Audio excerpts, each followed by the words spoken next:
मोदी सरकार 3.2 की पहली मंत्रिपरिषद की बैठक बुधवार को हुई। प्रधानमंत्री नरेंद्र मोदी ने बुधवार को मंत्रिपरिषद की बैठक की अध्यक्षता की। मोदी सरकार 3.2 के तहत मंत्रिपरिषद की पहली बैठक में प्रधानमंत्री नरेंद्र मोदी ने नया मंत्र दिया, परफॉर्म, रिफॉर्म, ट्रांसफॉर्म और इन्फॉर्म। बैठक में स्पष्ट रूप से सरकार की उपलब्धियों के तेज, अधिक प्रभावी संचार पर ध्यान केंद्रित किया गया। इस बैठक में 10 साल पूरा होने वाली योजनाओं का जश्न मनाने की योजना भी बनाई गई, जैसे जनधन योजना, इंफ्रा, स्वास्थ्य और शिक्षा पर बनी पीपीटी।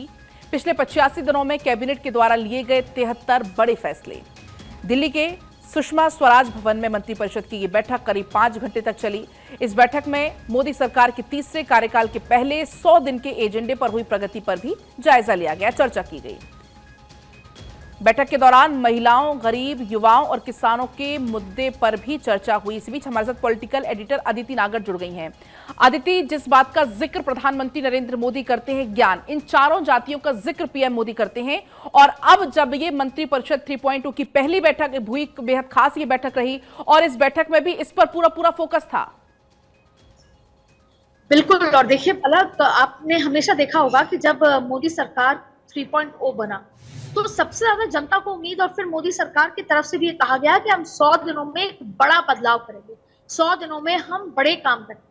तो जो कल 5 घंटे चली मंत्रिपरिषद की बैठक का जो एक्चुअल एजेंडा था वो 3 तरीके से। जाहिर तौर पे पहला, एक बार फिर 3.0 सरकार बनने के बाद सभी मंत्रियों को एक साथ मिलना, कुछ समय का काम हो जाना, और उसके बाद लगभग 4 जून को नतीजे आने के बाद 9 तारीख को शपथ लेने के बाद का जो अब तक का समय है, उस बीच में सरकार में यानी मंत्रालयों में कैसे काम। तो अगर हम इसको बिंदुवार करें तो पहला जिस बात का आप जिक्र कर रही हैं वो है कि perform, reform, transform and inform.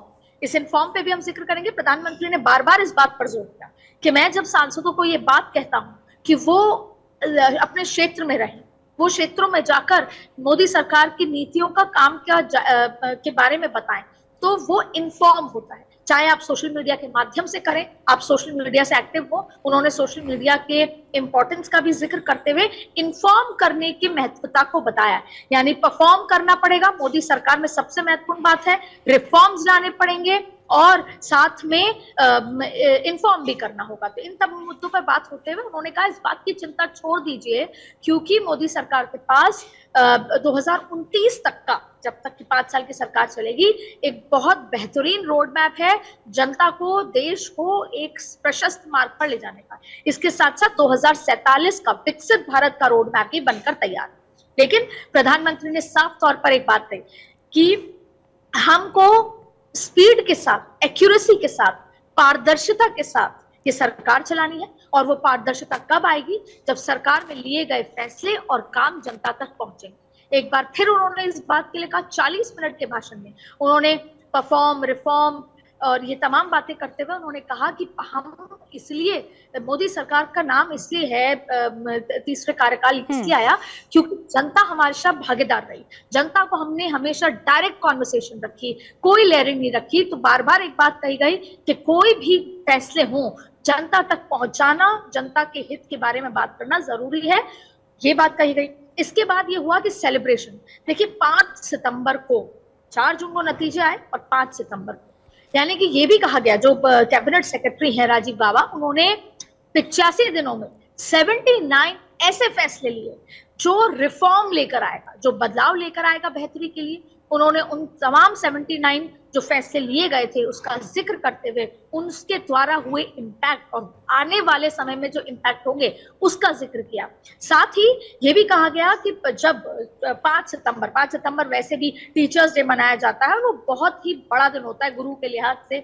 हमेशा से हम टीचर्स डे मनाते हैं। प्रधानमंत्री को भी हमने पिछले 11 सालों में 10 साल के जो कार्यकाल था और अभी हम ऐसा देखते हैं कि वो शिक्षकों से उनको धन्यवाद देते हैं, बच्चों से मुलाकात करते हैं। तो 5 सितंबर को सरकार जिन योजनाओं को 10 साल पूरे हो गए और जिनसे कितनी जिंदगियों को तब्दीली हुई है, गरीब, किसान, युवा, महिला, उन तमाम बातों की बात करेगी। 5 सितंबर को उस बात का जिक्र होगा, उसका एक सेलिब्रेशन होगा। और साथ ही जब ये बैठक चल रही थी, तो जो शिक्षा मंत्रालय है और ऐसे जो फाइनेंस मिनिस्ट्री है, ऐसे महत्वपूर्ण मंत्रालय, अर्बन डेवलपमेंट है, ऐसे महत्वपूर्ण मंत्रालय जो डे टू डे चीजों लोगों से जुड़े हुए हैं, उन्होंने प्रेजेंटेशन दिया कि पिछले 10 साल इन मंत्रालयों में मोदी सरकार में क्या कुछ फैसले लिए और क्या कुछ बदलाव हुए, और साथ में इन 85 दिनों के अंदर अंदर 4 जून से लेकर अब तक जब मोदी सरकार 3.0 बनी है, उसमें क्या बदलाव और क्या फैसले लिए। यहां तक कि लगभग हर एक मंत्रालय पिछले 3 महीने में हुए कामों को लेकर भी ब्यौरा दिया, जायजा दिया, और यही वजह थी कि सुषमा स्वराज जो सेंटर था वहां पर ये बैठक 5 घंटे तक चली। आप समझ सकते हैं कि कितनी महत्वपूर्ण बैठक होगी जो आगे के मार्ग को प्रशस्त करती है। जहां एक तरफ चुनाव है, जहां एक तरफ तमाम तरीके के फैसले हैं, वहीं दूसरी तरफ सरकार जो मोदी 3.0 है, जो ये कार्यकाल है 2024 से 29 का, उसमें कैसे आगे निरंतर आगे बढ़ना है, क्योंकि बहुत बड़े वादे हैं और प्रधानमंत्री नरेंद्र मोदी अपने वादे और वादों को पूरा करने के लिए जाने जाते हैं। इन तमाम बातों का जिक्र होते हुए प्रधानमंत्री ने परफॉर्मेंस की बात की, रिफॉर्म्स की बात की, इन्फॉर्म अच्छा की बात अदिति, की। इस दौरान जो नए मंत्री बने हैं उनसे भी पीएम मोदी ने खासतौर पर बातचीत की और ये भी कहा कि ये तो अभी छोटा सा डोज है, लाइट मोड में कहती हूँ हालांकि वो नजर आए, छोटा सा डोज है, आगे चलकर जो नए मंत्री हैं उनकी भी बिना रुके बिना थके काम करने की आदत हो जाएगी।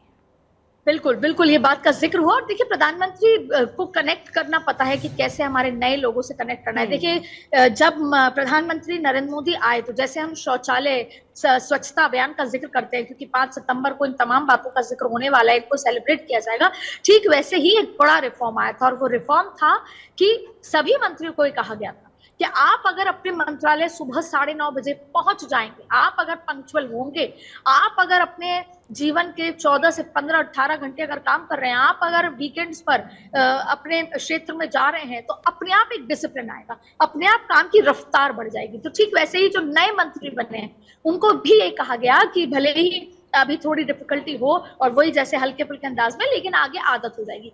इस बार भी जब 2024 में भी जब सरकार शपथ ली गई, तब भी यही कहा कि अगर आप समय पर मंत्रालय पहुंचने लग जाएंगे तो बाकी का जो स्टाफ है, सचिव है, ब्यूरोक्रेट्स हैं, वो भी समय पर मंत्रालय पहुंच जाएंगे। तो जाहिर तौर पे एक्यूरेसी, डिसिप्लिन, पारदर्शिता, ट्रांसपेरेंसी एंड स्पीड के साथ प्रधानमंत्री चाहते हैं कि 2024 से 29 के कार्यकाल में जो बड़े वादे किए गए हैं और जिस मार्ग पर हम 2047 में विकसित भारत की बात करते हैं, 29 तक हम उसके जो जमीन पर जो बड़े चीजें हैं वो ग्राउंड पर दिखने लग जाएं। ऐसे में ये 5 साल नरेंद्र मोदी सरकार के लिए बहुत महत्वपूर्ण, और साथ में बजट में दी गई परियोजनाओं पर भी एक लंबा डिस्कशन हुआ कि कैसे उनको धरातल पे लेकर आना है, कैसे उनका एग्जीक्यूशन होने वाला है, कैसे कैबिनेट में लिए गए फैसलों को घर घर तक लेकर जाना है, कैसे हर एक दिन आप कितने लोगों के साथ डायरेक्ट संवाद कर पा रहे हैं।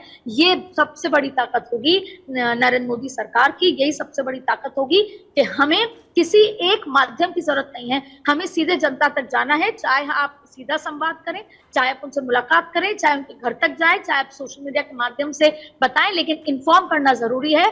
पारदर्शिता के बारे में हमको ट्रांसपेरेंसी रखनी जरूरी है। तो इसलिए अगर सरकार के लिहाज से ये बात कहें तो ये बहुत ही महत्वपूर्ण बैठक हुई, मंत्रिपरिषद की बैठक। हालांकि ये भी कहा गया कि हर महीने के आखिरी बुधवार को हर बार ये बैठक होगी, जिससे हम रिव्यू कर सके कि पिछले 1 महीने में हमारी स्पीड, एक्यूरेसी, डिसिप्लिन बढ़ा, पारदर्शिता, ट्रांसपेरेंसी बढ़ी या नहीं बढ़ी, और कहीं ना कहीं से कसावट मंत्रियों के अंदर, सचिवों के अंदर और मंत्रालयों के बीच में आएगी, काम बेहतर तरीके से किए जाए। अच्छा दीदी, 12 इंडस्ट्रियल सिटी को भी मंजूरी मिली है इस बैठक में, ये भी काफी ज्यादा अहम मुद्दा रहा है, क्योंकि आने वाले समय में जाहिर सी बात है कि अब रोजगार के अवसर और ज्यादा पैदा होंगे। देखिए, रोजगार सबसे बड़ा मुद्दा है युवाओं का, और जिन युवाओं की बात प्रधानमंत्री नरेंद्र मोदी कहते हैं, और जब हम बात करते हैं 2019 में 303 का आंकड़ा जब चुनाव में अचीव किया था, तो ये युवा ही थे, नए फर्स्ट टाइमर वोटर्स थे जो नरेंद्र मोदी के साथ जुड़े थे, किस उम्मीद से कि अब हम बेरोजगार नहीं रहे। तो ऐसे में 10 लाख डायरेक्ट नौकरियां इस 12 इंडस्ट्रियल इकोनॉमिक कॉरिडोर से मिलेगी। ये तो है ही कि हमें 10 लाख डायरेक्ट नौकरियां और इनडायरेक्ट 30 लाख लोगों को रोजगार हम दे सकते हैं, और ये एक बहुत बड़ा रिफॉर्म होने वाला है। लेकिन ये जो 12 इंडस्ट्रियल कॉरिडोर है, केवल नौकरी के लिहाज से महत्वपूर्ण तो है ही, साथ में इसकी बहुत सारी दिक्कत है। देखिए, आप जब इंडस्ट्री सेटअप हो, ये 12 इंडस्ट्रियल कॉरिडोर से क्या हो, पहला 10 लाख नौकरी, यानी कि युवाओं को रोजगार। दूसरा, बड़ी इंडस्ट्रीज यानी दुनिया भर की बड़ी इंडस्ट्रीज को भारत में बुलाया जाएगा। और भारत में बुलाने का ये मतलब नहीं है कि वो आए और वो यहाँ डिफिकल्टी दे। भारत अपनी जमीन को इस तरह से तैयार कर रहा है, पहले तो 12 ऐसे राज्य चयनित किए गए, शहर चयनित किए गए जहां पर इंडस्ट्री सेटअप होंगी, यानी कि उनको भी स्मार्ट सिटीज बनाया जाए। जाहिर तौर पे जब वहाँ इंडस्ट्रीज सेटअप होंगी, बाहर देश दुनिया की इंडस्ट्रीज आएंगी, तो बहुत बड़ा बदलाव चाहे रोजगार के लिहाज से, चाहे वहाँ के लिविंग स्टैंडर्ड के लिहाज से उन शहरों में होने वाला है। दूसरी बड़ी बात है कि जब हम विदेशी कंपनीज को यहाँ बुला रहे हैं या किसी कंपनी को सेटअप करने के लिए कह रहे हैं, क्योंकि defence infrastructure, defence manufacturing Bharat में हो रही है, फोन भारत में बन रहे हैं, कार भारत में बन रही है, ऐसे के लिए सबसे ज्यादा जरूरी है कि भारत की जमीन इतनी फर्टाइल हो कि हम मैन्युफैक्चरिंग सेटअप ले सकें। और यही वजह है कि कल जब ये फैसला लिया गया तो उसमें प्लग एंड प्ले, ये बहुत महत्वपूर्ण है कि आपको सब कुछ तैयार मिलेगा। साथ में ये भी कहा गया कि वो कंपनीज आकर सेटअप करें, उनको क्लियरेंस में कोई इशू नहीं आएगा, इजी क्लियरेंस है, क्योंकि 1000 तरीके के क्लियरेंस आपको कंपनी को लेने होते हैं जब किसी देश में वो अपना काम सेटअप करते हैं। क्लियरेंस फ्रेंडली है, यहाँ तक कि वॉक इन एंड वर्क वाला है कि आप आए, आपको सब कुछ तैयार मिलेगा। इसके साथ साथ कनेक्टिविटी, क्योंकि कल रेल को लेकर भी कनेक्टिविटी की बड़ी योजना थी। और आप देखिए कश्मीर से कन्याकुमारी तक, क्योंकि इसमें पंजाब भी है, इसमें राजस्थान भी है, इसमें महाराष्ट्र भी है, इसमें तमाम वो राज्य हैं, यानी कि अगर आप कहें north east west south central, इन सभी के सारे राज्य हैं जो एक दूसरे को कनेक्ट करेंगे, यानी कि आपको इजी ट्रांसपोर्ट एंड ट्रांजिशन मिलेगा।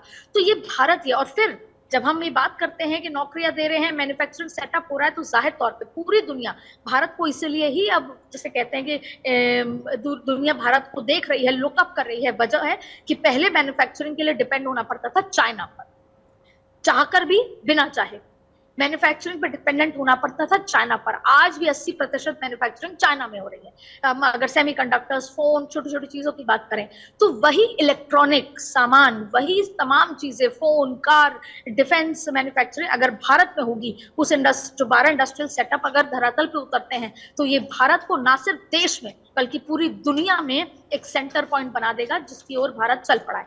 तो सबसे बड़ा जो 12 इंडस्ट्रियल कॉरिडोर है, इससे भारत के अंदर तो तब्दीली आएगी जो सोच भी नहीं सकते। शायद 140 करोड़ लोगों का जीवन बदल जाएगा, लेकिन साथ में जो दुनिया के लिहाज पे वर्ल्ड ऑर्डर में जो भारत ऊपर बढ़ेगा, क्योंकि जब वो मैन्युफैक्चरिंग हब बनेगा, 140 करोड़ लोगों वाला भारत जब मैन्युफैक्चरिंग हब बनेगा, तो पूरी दुनिया की नजरें भारत पे होंगी। वो अपने इंडस्ट्रीज यहाँ सेटअप करेंगे और साथ में व्यापार बढ़ेगा, व्यापार के साथ साथ रोजगार बढ़ेगा। इन तमाम चीजों को देखते हुए भारत जिस दिशा में जाना चाहता है, तीसरी अर्थव्यवस्था पर भारत जिस दिशा में बढ़ना चाहता है, भारत उस दिशा की ओर चल पड़ा है इस फैसले के बाद। क्योंकि 2047 का जिक्र अदिति बार बार प्रधानमंत्री नरेंद्र मोदी करते हैं और कहीं ना कहीं उस लक्ष्य की तरफ भारत लगातार आगे बढ़ रहा है। या जिन 4 जातियों का पीएम मोदी जिक्र करते हैं, चाहे गरीब हो, अन्नदाता हो, किसान हो, महिलाएं हो, हर एक मुद्दे पर, हर एक पॉइंट पर कुल मिलाकर समाहित ये बैठक रही कल की। बिल्कुल, कल की बैठक बेहद इंपॉर्टेंट भी थी, क्योंकि लंबे समय से सचिवों ने ये काम किया जिसका ब्यौरा दिया गया कि हमने 85 दिनों के अंदर नरेंद्र मोदी सरकार ने 79 बड़े फैसले लिए हैं। अक्सर हम लेमैन तरीके में ये बात करते हैं कि 100 दिनों में क्या बदल गया, लेकिन जो फैसले लिए गए लगभग 80 के आसपास, उनका भी प्रेजेंटेशन हुआ।